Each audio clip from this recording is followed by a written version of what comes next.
Hello everybody, welcome again to MK's Biovision. Today we are going to discuss sex determination and gynandromorphism in Drosophila और fruit fly. Fruit fly में sex determination कैसा होता है और एक phenomena है gynandromorphism का हाफ मेल और हाफ फीमेल बनने का, तो वो कैसे होता है ड्रोसोफिला के केस में, इसी को आज हम लोग डिस्कस करने जा रहे हैं। सेक्स डिटर्मिनेशन जो ड्रोसोफिला में है वो मेल हेट्रोगैमेटिक होता है और फीमेल होमोगैमेटिक होता है, यानी कि फीमेल हमेशा एक ही तरह का एग प्रोड्यूस करती है जबकि मेल दो तरह का स्पर्म प्रोड्यूस करता है। एक स्पर्म में एक्स कंटेनिंग होता है, दूसरा स्पर्म वाई कंटेनिंग होता है, जबकि एग में हमेशा एक्स कंटेनिंग एग होता है और XX XY टाइप कम होता है, मतलब जैसा ह्यूमन बीइंग में होता है उसी तरह का सेक्स डिटर्मिनेशन ड्रोसोफिला में भी होता है। मोटा मोटी XX XY टाइप, मतलब मेल जो है XY होता है और फीमेल XX है। तो इसमें हम देख रहे हैं कि मेल देखिए यहाँ है, ड्रोसोफिला में कुल मिलाकर 8 क्रोमोजोम होते हैं, 3 पेयर्स ऑटोजोम्स के होते हैं, टोटल 6 ऑटोजोम्स हुए और 1 पेयर जो है सेक्स क्रोमोजोम का होता है। एक फीमेल के केस में XX फीमेल में और XY मेल में पाया जाता है। अब देखिए इसमें हम लोग सभी जानते हैं कि ये जो कंपोजिशन है ये मेल का है, ऑटोजोम्स और XY का कंपोजिशन, और यहाँ ऑटोजोम्स और XX का कंपोजिशन। मेल हेट्रोगैमेटिक है, दो तरह के स्पर्म प्रोड्यूस कर रहा है, वन स्पर्म X कंटेनिंग, दूसरा Y कंटेनिंग, यहाँ केवल X कंटेनिंग एग है। जब X containing sperm X containing egg को फर्टिलाइज करता है तो फीमेल बनता है, जबकि Y containing sperm X containing egg को फर्टिलाइज करता है तो मेल बनता है। समझ रहे हैं? प्रोबेबिलिटी मेल और फीमेल बनने की कितनी होती है? 50-50% होती है, 50-50% होती है।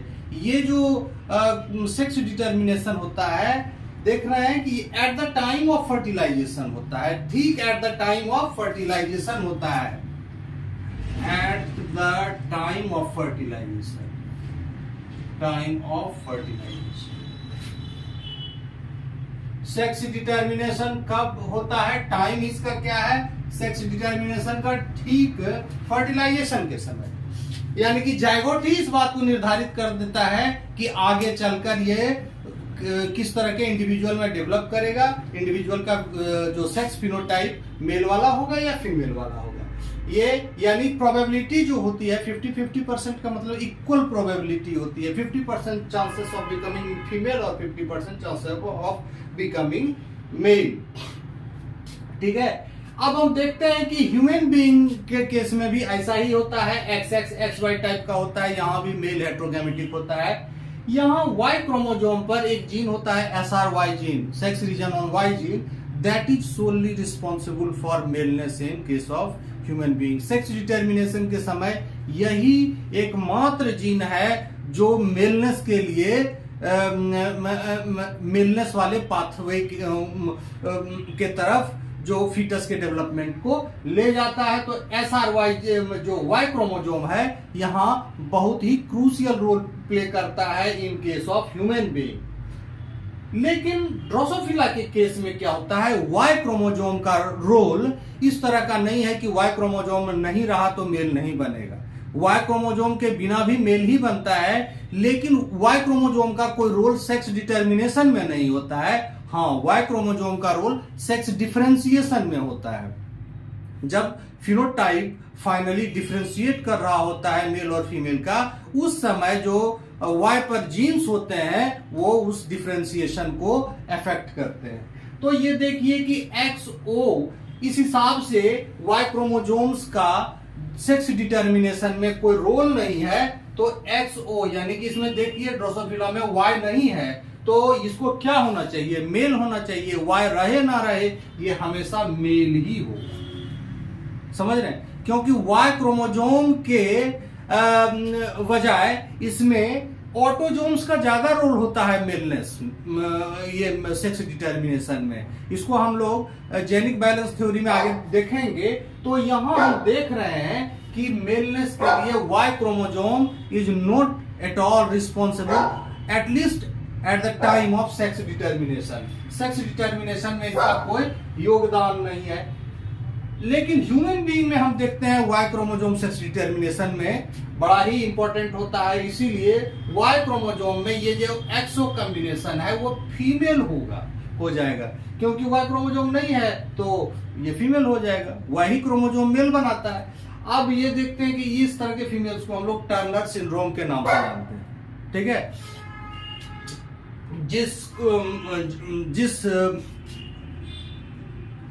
जिसमें XY में केवल Y क्रोमोजोम एब्सेंट रहता है, उस तरह के ह्यूमन सेक्स फिनोटाइप को हम लोग टर्नर सिंड्रोम के नाम से जानते हैं।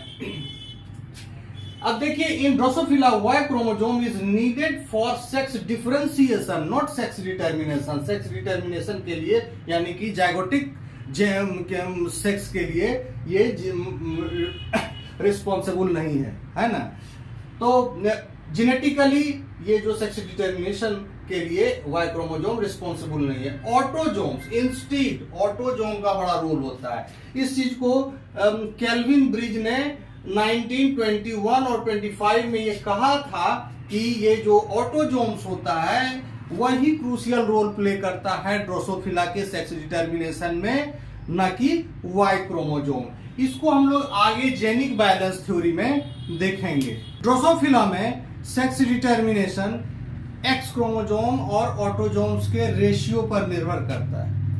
अब जो है इस रेशियो का एक टेबल है, डिफरेंट टेबल है एक्स क्रोमोजोम और ऑटोजोम्स के रेशियो का। ऑटोजोम्स का हम नंबर नहीं लेते हैं, ये ऑटोजोम्स का हम सेट लेते हैं, set of autosomes, set of autosomes, autosomes,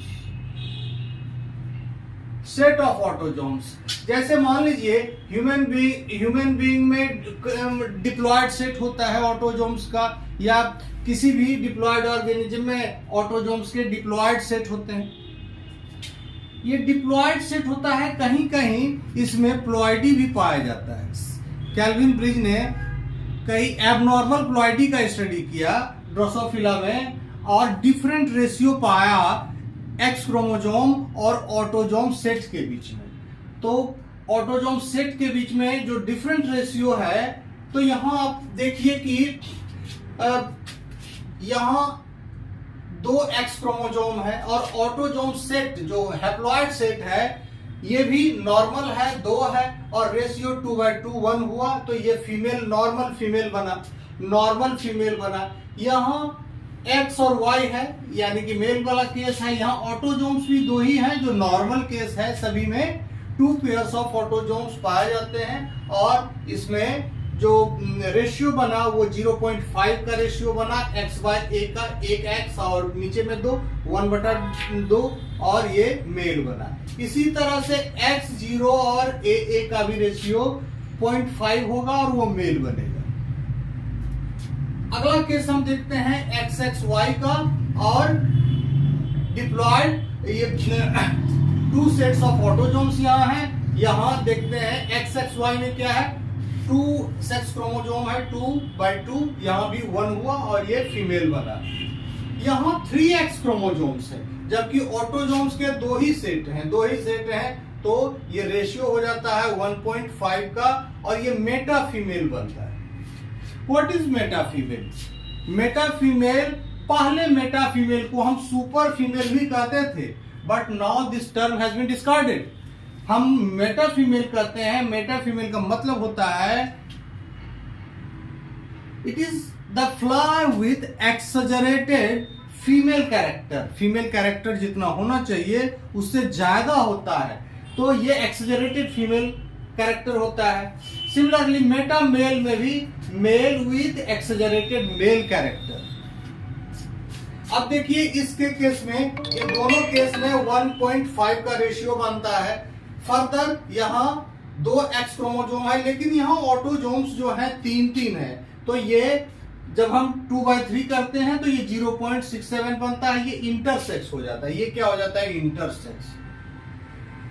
intersex क्या होता है, इंटरसेक्स होता है individual in which neither of the sex is differentiated, इसमें ना तो ओवरी बन पाता है ढंग से, ना टेस्टिस बन जाता है, टेस्टिस बन पाता है, यानी ये बीच बीच का कंडीशन हो जाता है, ठीक है। It is entirely different from the hermaphrodite और bisexual organism in which both the gonads are functional, testis भी फंक्शनल होता है बाइसेक्सुअल में और ओवरी भी फंक्शनल होता है जैसा कि अर्थवर्म में होता है, समझ रहे हैं। तो ये इंटरसेक्स जो है, इंटरसेक्स में क्या होता है कि दोनों में से कोई गोनेड फंक्शनल नहीं होता है, बीच का केस होता है, ठीक है।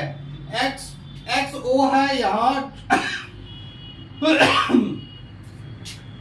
3 ऑटोजोम्स के सेट हैं, ये भी रेशियो 0.33 का होगा और ये मेटामेल होगा यानी एक्सेजरेटेड मेल कैरेक्टर, और दूसरा एक्स वाई और इधर 3 सेट है ऑटोजोम्स के, ये मेटामेल होंगे, समझ रहे हैं। तो इसी तरह से सेक्स क्रोमोसोम का क्या कॉम्प्लीमेंट है, हैप्लॉइड कितना सेट है, ऑटोजोम्स और ये सेक्स क्रोमोसोम्स और ऑटोजोम्स का रेशियो क्या है और सेक्स का फिनोटाइप क्या है, ठीक है। इसको हम निकाल सकते हैं, उसका हमको जब पता हो सेक्स क्रोमोसोम और ऑटोजोम्स के सेट की संख्या पता हो तो हम इसको डिवाइड करके निकाल सकते हैं, ठीक है। ये एबनॉर्मल केस है, सारे एबनॉर्मल केस हैं, ये प्लॉइडी है, 3 ऑटोजोम्स के पाए जाते हैं, ये सारे एबनॉर्मल केस हैं।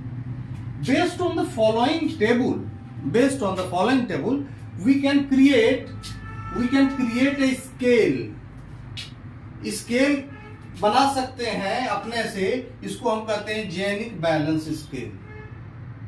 अब देखिए इस स्केल में हमने एक लाइन खींचा है और लाइन में यहां देखिए रेशियो को केवल लिखा है, तो ये रेशियो क्या है, मेल वाला है और ये जो रेशियो है फीमेल वाला है।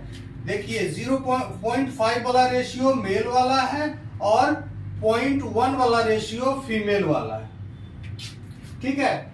0.1 से ज्यादा वाला रेशियो जो है वो मेटा फीमेल का है, तो इधर हमने लिखा इसके राइट साइड लिखा 1.5 मेटा फीमेल, लेफ्ट साइड देखिए 0.5 से जो नीचे का रेशियो है ये मेटा मेल है, इसको हमने इधर मेटा मेल लिखा है लेफ्ट साइड। अब देखिए इधर से यदि हम चले इस स्केल पर, इधर से देखें तो डिपेंडिंग अपॉन इंक्रीजिंग रेशियो ये फीमेलनेस की तरफ जा रहा है, और इधर से हम चले तो ये डिक्रीज कर रहा है, रेशियो डिक्रीज कर रहा है, तो ये मेलनेस की तरफ जा रहा है। तो इस तरह से हमने देखा कि इसमें सेक्स क्रोमोसोम और ऑटोजोम्स का रेशियो ही इंपॉर्टेंट होता है सेक्स फिनोटाइप को डिटरमाइन करने के लिए। मॉर्फिज्म के बारे में देखेंगे, गायनेंड्रोमॉर्फिज्म, कितने टाइप्स के गायनेंड्रोमॉर्फिज्म ड्रोसोफिला में पाए जाते हैं, इसको हम देखेंगे। सेक्स डिटरमिनेशन में एक इसी से जुड़ा हुआ चीज है गायनेंड्रोमॉर्फिज्म, जो अक्सर शॉर्ट नोट्स में पूछा जाता है। गायनेंड्रोमॉर्फिज्म क्या होता है ड्रोसोफिला में, ये तो सारे ऑर्थ्रोपोड्स में गायनेंड्रोमॉर्फिज्म पाया जाता है, क्रस्टेशियन में पाया जाता है, वर्टिब्रेट्स में ये काफी रेयर पाया जाता है, कुछ स्नेक्स वगैरह में थोड़ा बहुत वो देखा गया, वो भी एंटीरियो पोस्टीरियर गायनेंड्रोमॉर्फिज्म देखा गया है। बटरफ्लाई, लॉबस्टर, इन चीजों में गायनेंड्रोमॉर्फिज्म ज्यादा पाया जाता है। गायनेंड्रोमॉर्फिज्म क्या है, एक्चुअली ये जो शब्द है 3 चीज से बना हुआ है, गायनो, एंड्रो और मॉर्फिज्म। गायनो का मतलब होता है फीमेल, एंड्रो मतलब मेल और फिज्म मतलब मॉर्फिज्म मतलब कैरेक्टर। यानी गायनेंड्रोमॉर्फिज्म को हम डिफाइन कर सकते हैं, गायनेंड्रोमॉर्फ और gynander is an organism with male and female character, यानी कि मेल और फीमेल कैरेक्टर एक ही ऑर्गेनिज्म में एट ए टाइम रहता है, एट ए टाइम होता है, ठीक है। एक्चुअली ऐसे ऑर्गेनिज्म को हम बाइसेक्सुअल ऑर्गेनिज्म नहीं कर सकते। बाइसेक्सुअल ऑर्गेनिज्म भी इसलिए नहीं कर सकते कि बाइसेक्सुअल ऑर्गेनिज्म जो होता है वो जेनेटिकली नॉर्मल होता है, और उसमें जो है किसी पर्टिकुलर टाइम ये टेस्टिस राइप करता है, किसी पर्टिकुलर टाइम में ओवरी राइप करता है, तो ये चलते रहता है, जैसे स्नेल वगैरह में पाया जाता है। तो ये बाइसेक्सुअल ऑर्गेनिज्म होते हैं, बिल्कुल नॉर्मल होते हैं। लेकिन गायनेंड्रोमॉर्फिज्म क्या है? ये एक जेनेटिक एबनॉर्मलिटी है। जेनेटिक एबनॉर्मलिटी है, और इस तरह के जो इन ऑर्गेनिज्म होते हैं वो भी स्टेराइल होते हैं। में नॉर्मली जब हम देखते हैं कि इसमें जायगोट बनता है, जायगोट में यदि जेनेटिकली फीमेल जायगोट है, फॉर एग्जांपल मान लीजिए यदि ड्रोसोफिला के केस में ये ऑटोजोम्स है और ये XX टाइप है, यानी कि ये जो जायगोट है वो फीमेल, जेनेटिकली फीमेल है। लेकिन होता क्या है कि फर्स्ट क्लीवेज यदि नॉर्मल रहा, फर्स्ट क्लीवेज यानी ये बायलेटरल होता है, बायलेटरल होता है, तो इस वजह से क्या होता है कि दो तरह के हमको सेल्स मिलते हैं, दो तरह के सेल्स मिलते हैं। देखिए एक सेल्स में ये माइटोसिस क्लीवेज, माइटोसिस का एक माइटोसिस डिवीजन होता है, और इसमें भी 2 X है, इसमें भी 2 X है, इसमें भी 2 ऑटोजोम्स है, इसमें भी 2 सेट ऑफ ऑटोजोम्स है। 2 सेट ऑफ ऑटोजोम्स सभी को मिलते हैं और 2 सेट ऑफ X क्रोमोजोम सभी को मिलते हैं। तो ये इस तरह से ये नॉर्मल हुआ 2 सेल स्टेज में, और ये भी फीमेल बनता है, ये भी फीमेल हुआ, ये भी फीमेल और ये भी फीमेल, यानी कि दोनों के दोनों जो फर्स्ट सेल होते हैं वो फीमेल ही होते हैं। लेकिन ये तो नॉर्मल माइटोसिस में ऐसा होता है। अब यदि माइटोसिस एबनॉर्मल हो यानी कि जब फर्स्ट क्लीवेज हो उस दौरान क्रोमोजोमल नॉन डिसजंक्शन हो। नॉन डिसजंक्शन मतलब क्रोमोजोम जो होते हैं, सेक्स क्रोमोजोम ढंग से सेपरेट नहीं कर पाते हैं, तो दोनों सेल को जो बराबर बराबर ऑटोजोम्स और सेक्स क्रोमोजोम बराबर बराबर मिलना चाहिए, ये नहीं हो पाता है। यहाँ देखते हैं कि यहाँ एक सेल में 2 X क्रोमोजोम है, यहाँ एक ही X क्रोमोजोम है। 1 X chromosome is lost during non disjunction and chromosomal lagging. Non disjunction मतलब सारे क्रोमोजोम सेपरेट होता है, लेकिन सेपरेट हो जाते हैं, लेकिन जो X क्रोमोजोम होता है वो सेपरेट नहीं हो पाता है, या फिर लेट सेपरेशन होता है। तो ये इसको लेट सेपरेशन से क्रोमोजोम जो है 2 सेल में बराबर बराबर नहीं पहुंच पाता है। This phenomena is called lagging. Lagging मतलब लेट सेपरेशन ऑफ क्रोमोजोम। तो ये इस वजह से ये लैगिंग होता है नॉन डिसजंक्शन के कारण। अब देखिए इसका क्या इफेक्ट पड़ता है। एक सेल में क्या है कि X और A का जो रेशियो है 1 है। जेनिक बैलेंस थ्योरी के हिसाब से X और ऑटोजोम के सेट का जब रेशियो 1 है तो वो फीमेल होगा, ऑब्वियसली ये फीमेल फिनोटाइप को बनाएगा। लेकिन यहाँ तो एक ही X क्रोमोजोम है और ऑटोजोम का, तो X और A का जो रेशियो होगा यहाँ 0.5 है। 0.5 है, यानी कि एक सेल मेल बन गया और दूसरा सेल फीमेल बन गया, फीमेल को बनाएगा आगे चलकर।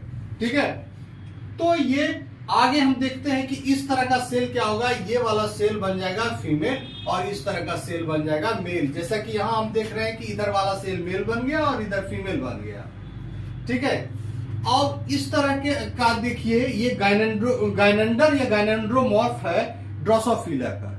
इसमें कुछ डिफरेंस होते हैं। ये हाफ इधर मेल वाले हुए, हाफ इधर मेल फीमेल का कैरेक्टर हुआ। मेल कैरेक्टर को हम डिस्टिंग्विश ऐसे कर सकते हैं कि मेल में क्या होता है कि एब्डोमिनल सेगमेंट फ्यूज्ड हो जाता है। तो यहाँ देखिए एब्डोमिनल सेगमेंट फ्यूज्ड हो गया। इसके मेल्स के विंग्स भी स्मॉल होते हैं, विंग्स भी स्मॉल है। यहाँ देखिए ये फीमेल पार्ट है इसका, तो यहाँ लार्ज विंग्स है और सेगमेंटेड एब्डोमेन है। एब्डोमेन जो है ये सेगमेंटेड है। तो इस तरह से ये फीमेल हुआ और ये मेल हुआ।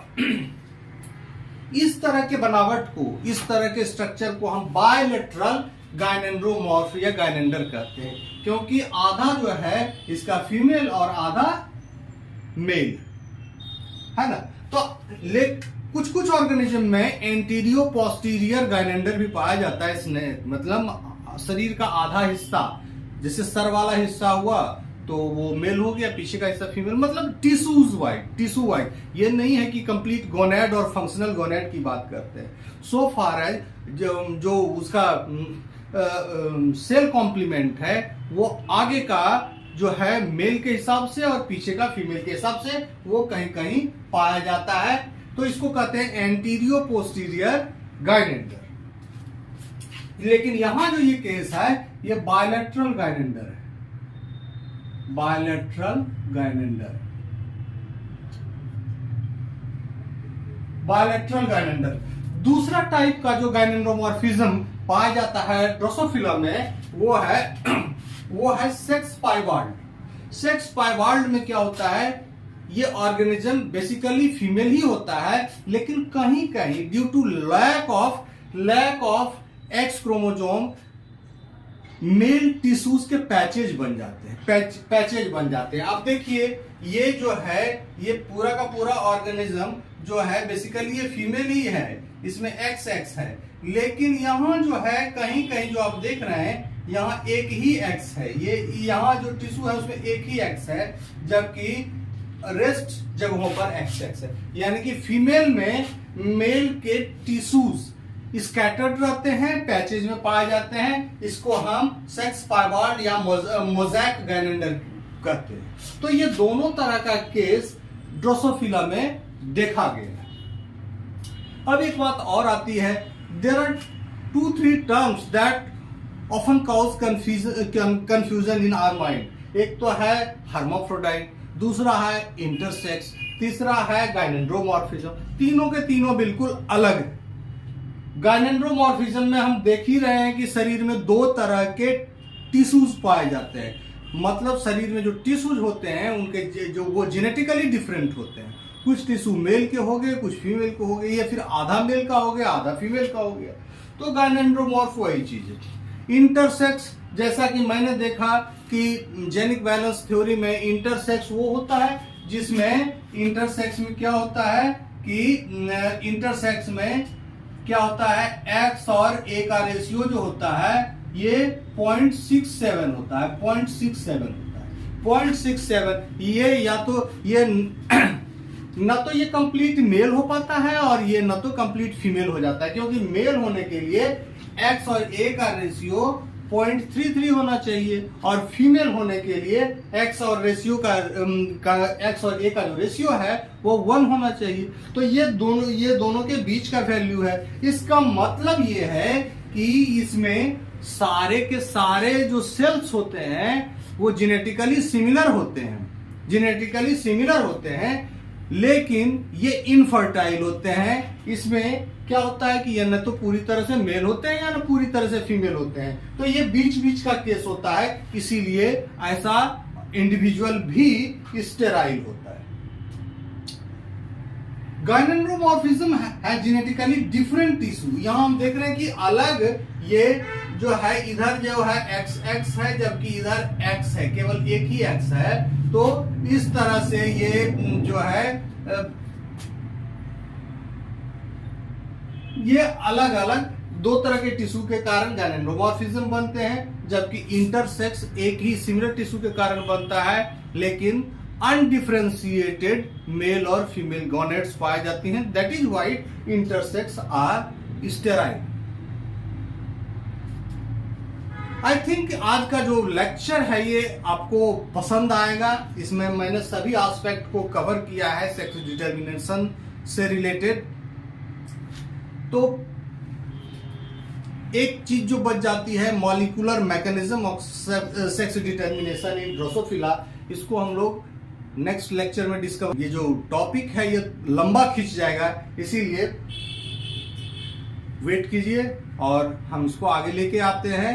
आई थिंक आप इसको एंजॉय कीजिएगा, अच्छा लगेगा पढ़ने में, समझ में भी आसानी से आएगा। Okay, thank you.